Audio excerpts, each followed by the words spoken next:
Hi, it's Sharon with Soups and So On. And today we're going to make a real hearty soup, almost a stew. It's a sausage, potato, and kale soup. And it's really perfect for this time of year when it's starting to turn fall. And the first thing I'm going to do is turn on my big soup kettle back here.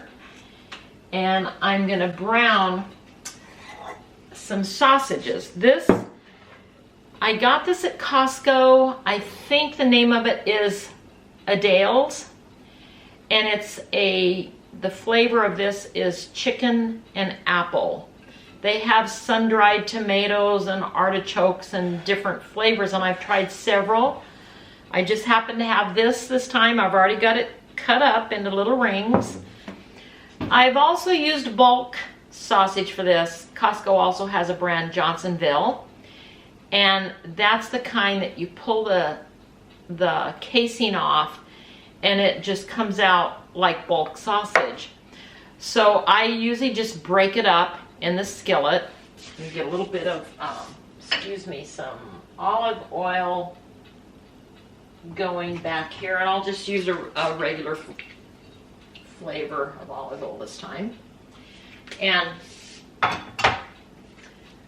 I'm gonna start out by browning this. And as I was saying, I've used the bulk and I just break it up. I don't scramble it up as much as I would like for tacos or chili, but kind of leave it in chunks. One time I made the ridiculous decision to make it into 100 meatballs the size of a marble, and I will never do that again. That's so stupid of me. Thought they all had to be perfect, and they don't. Just if you use the bulk, just chop it up and put it in there. I'm going to get these in there and start those to brown a little bit. In the meantime, over here in my trusty big stainless steel skillet, my all-clad skillet, which I love, I'm going to put some butter and olive oil in there and saute my trusty trio here. Well, there's a few carrots down there. This is some, what do they call them? I think they're heirloom carrots. They're different colors. And celery and onions. There's about a real rounded heaping cupful of carrots and celery. About 1.5 to 2 cups of onions. And I'm going to get those going in a minute, but I want to get the skillet hot first.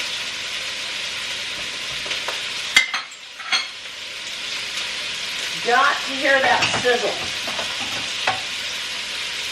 And this is olive oil too. I'll just put a little bit of olive oil on it.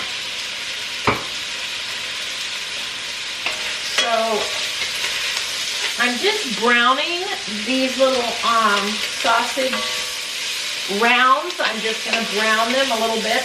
They don't have to get real brown, but just kind of toss them around and get those going. And what I'm going to do next, I've got my potatoes over here. Again, these are red potatoes, and there were 4 medium-sized red potatoes. Sometimes I use russet. If I have russet, I peel them. I don't enjoy eating the peels as much on a russet, but the little red potatoes, it's fine.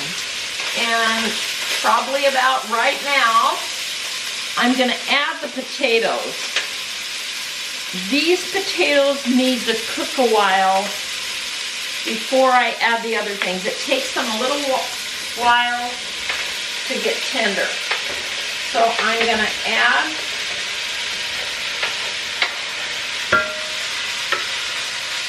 got the potatoes added in. Salt and pepper them a little bit.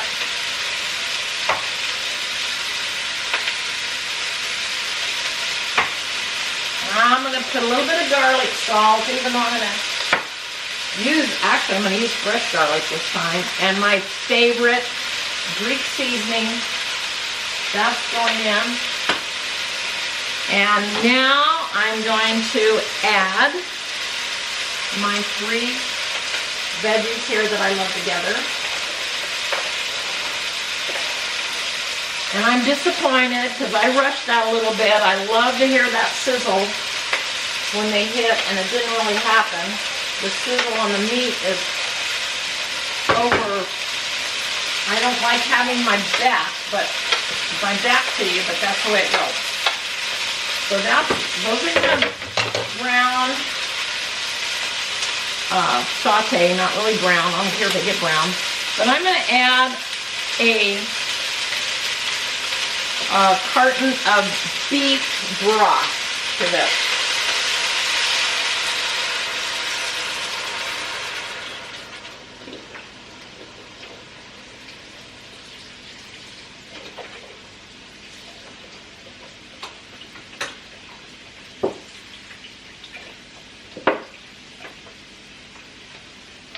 Now that that has quietened down, I can hear my veggies sizzling a little bit.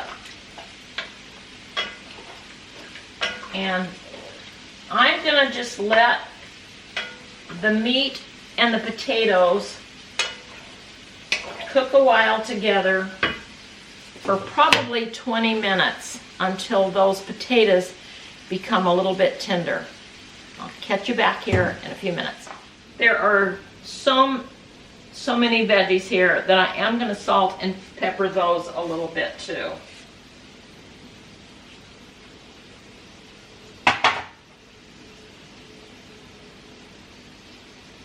See my little containers? I have a pinch of this and a dash of that, and that's truly what I do. Near the end of this sauteing of these vegetables, I'm going to add a couple of cloves of garlic. I normally wouldn't put garlic in a soup like my chicken and rice or something more delicate, but this is so hearty with the sausage, potatoes, I'm going to add a little bit.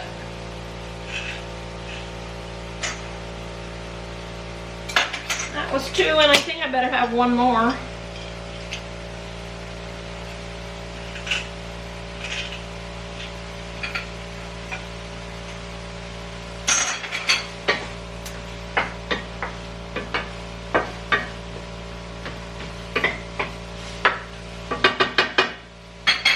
Turn this off and let this wait. Let the potatoes catch up a few minutes, and then I'll add them together in a few minutes. Okay, the meat and potatoes, the sausage and potatoes has been bubbling away, and the little pieces of potato are nice and tender. So I'm going to go ahead and add the sauteed veggies that are in this skillet. I'm going to add that in.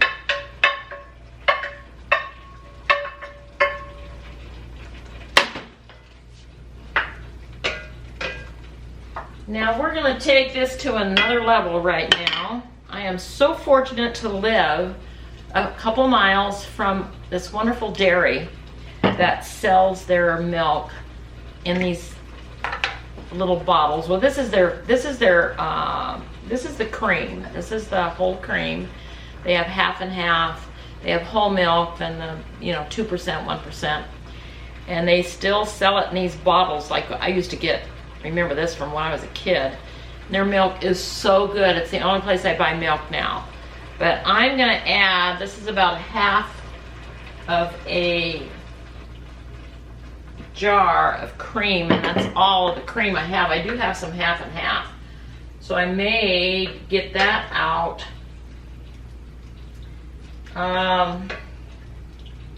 This is still really needs some more liquid. I'm going to get some more. I've got some half and half here. I'm just going to add a little bit of that. And if it still needs a little more liquid, which I think it is, yeah. You see how I measured that? Oh my goodness. This was probably a cup and a fourth that I put in, and this was probably another half a cup. So that is looking great, except I think it needs a little more liquid. And actually what I like to do with this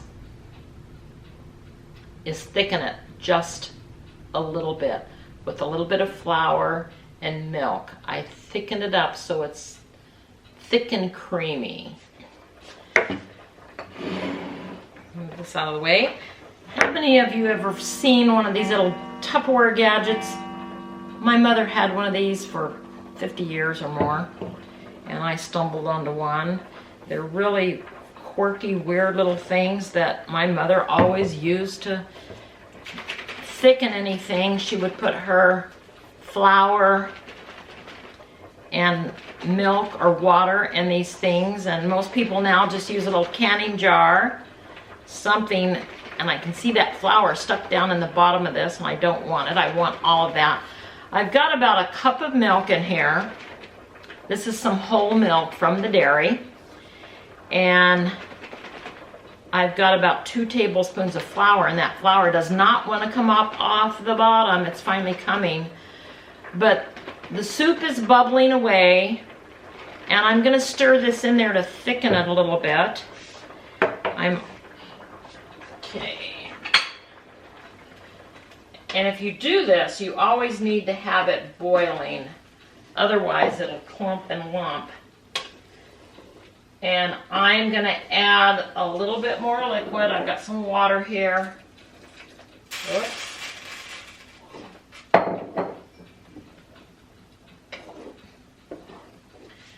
Last but not least, do not curl up your nose, you guys. This is kale, and it's cut in little pieces.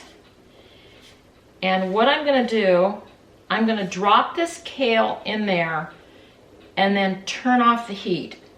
I don't really like to cook this. I'm just going to drop it in there and then turn off the heat. And I'm going to stir it around a little bit, and then I'm going to come back and show it to you when it's finished. And I'm going to set the lid on it, take it off of the stove. Where's my lid? And I'm going to turn off the stove and let it sit there a few minutes, and then it's going to be all ready in a few minutes when my grandson John gets over. So again, it's Sharon from Soups and So On. Give it a try. Let me know if you like it. A thumbs up if you do, and hit that little red subscribe button for me. And until next time, see you later. Bye-bye. There's that potato sausage kale soup. Doesn't that look delicious? Yum, yum.